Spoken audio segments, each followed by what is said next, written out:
have only one pair of good boots, and I seldom get to use them. But they were the first thing I packed. For 15 days I traveled through Central Africa, into the middle of the continent, in the middle of some of the worst humanitarian disasters in the world. Our objective was to gauge the state of the church here, if there was one, and to learn how Africa Inland Mission might re-engage these lands with a renewed missionary effort. What do you take on a trip like that? Good boots and a Bible, a notebook and an open mind, and, if you dare, an open heart. Into Sudan, Congo, Chad, and the Central African Republic. 4 countries with a combined landmass equal to 2/3 of the United States, but without the roads. So where the Land Rovers wouldn't go, we traveled by air, motorcycle, dugout canoe, and of course by foot, over thousands of miles of savanna, rainforest, mountain, and desert. The landscapes were forbidding and beautiful. Sunlit villages of thatch and meandering footpaths, smiling children, women carrying the wares of life on their heads. But one has a sense, on a journey such as this, that there's more to the story of the people and the land than you can catch at a glance. When you take time for a cup of tea and a conversation, you begin to see the real picture, and it is largely a disheartening one. From the southern mountains of Sudan all the way inland to Lake Chad, these 4 unique nations share one tragic history. Each gained independence from colonial rule somewhere around 1960, and each replaced one kind of oppression with another. What followed has been decades of human conflict and unfathomable suffering. Economies and communities were destroyed, infrastructures crumbled, people scattered, the wicked prospered, and the righteous lost their homes. All 4 countries in recent years were listed among the 10 least stable places in the world, but those are only the political woes. For most of the people here, generations of spiritual darkness rooted in animistic beliefs have led to a culture steeped in fatalism and fear. The spirits which they believe control their world are the most prominent and powerful forces in their lives, and the influence of Islam simply brings more fearful uncertainty.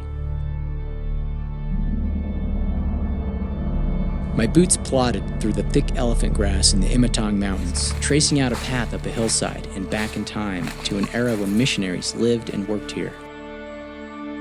Their house, like the Bible school they built, lay crumbling and bare, returning to the clay from which its bricks were cast.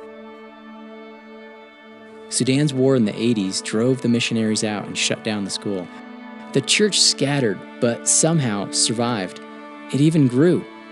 How is that possible? It's been said that the local church is the hope of the world, and in Central Africa, glimpses of that hope still remain, though they might seem like the courageous flickers of a lamp about to go out.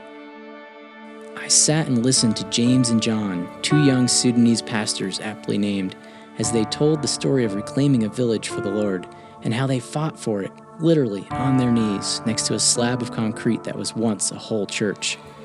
I listened to the sound of drums and the voices of a Zande choir as songs rose above the vaulted roof of a church sanctuary built long ago, rising further still above the canopy of trees in the rainforest of CAR. I traveled down the Chari River with Pastor Samuel and ventured onto the waters of Lake Chad. There we prayed, boldly it seemed, for the gospel to one day take root this far inland. I saw the gleaming faces of the graduating class from the Bible Institute in Adi.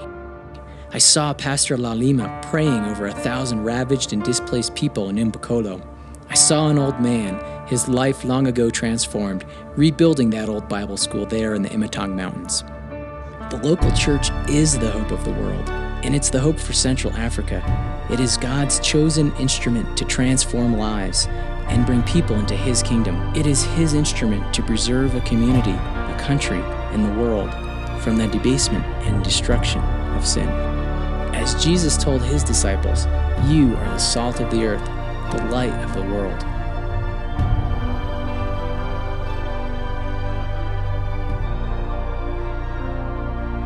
But what if the salt loses its saltiness. One veteran missionary simply looked north to answer this question. North Africa used to have a vibrant church. Today, it's all but gone. He warned that this could happen here too. Are we a generation away? Maybe less? The hard truth is that the church in Central Africa is but a remnant, dealt a double blow from war and syncretism. It's been scattered, persecuted, diluted, and if you ask them, abandoned. I sat in the dark in a semicircle of Congolese pastors at Aru, and they asked us, why haven't the missionaries returned? Because it's hard, we told them. They hear the news of this place and they're afraid. And one of the pastors said something I can't forget. In the past, there were missionaries who loved us, and they accepted to suffer with us. And I wondered if the past was just that, past.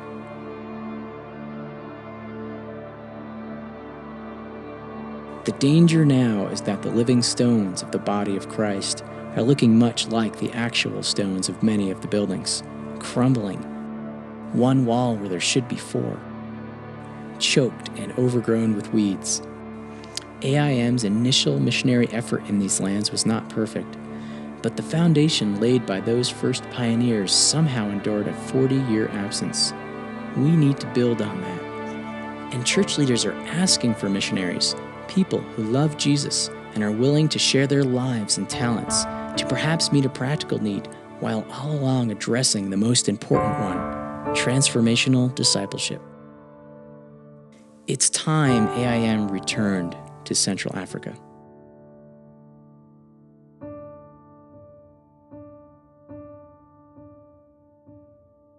By day 12 on our 15-day trip, I quit admiring my boots. In fact, I'd grown to resent them. Gore-Tex doesn't really breathe when it's 117 degrees out. My feet were aching and blistered. I remember joking with our pilot, something about the feet of those who bring good news, and he chuckled. Don't know why they're called beautiful, he said. The missionaries who have served here have trashed their feet. Only God could call them beautiful. This is a hard place. This is a hard calling. How do you live in a land of persistent instability? How do you minister to the spiritually oppressed and oppressive? How do you learn the language, understand the culture, navigate the government abuse? How do you throw up your hands in frustration and embrace a friend at the same time? What do you do when the next war touches you and it's your turn to flee? What if you lose all your stuff? What if you lose more than just your stuff? What if it's worth it? Can we afford to wait for things to become easy? I don't know what to do with this.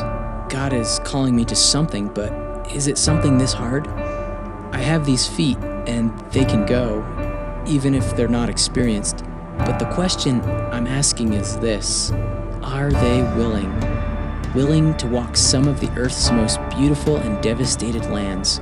Willing to stand side by side with those of my African brothers and sisters? Willing to be trashed in the process and one day be called beautiful? Are my feet willing to move against the fear? I don't know what to do with this, but there's one thing I do know. I can no longer just walk away.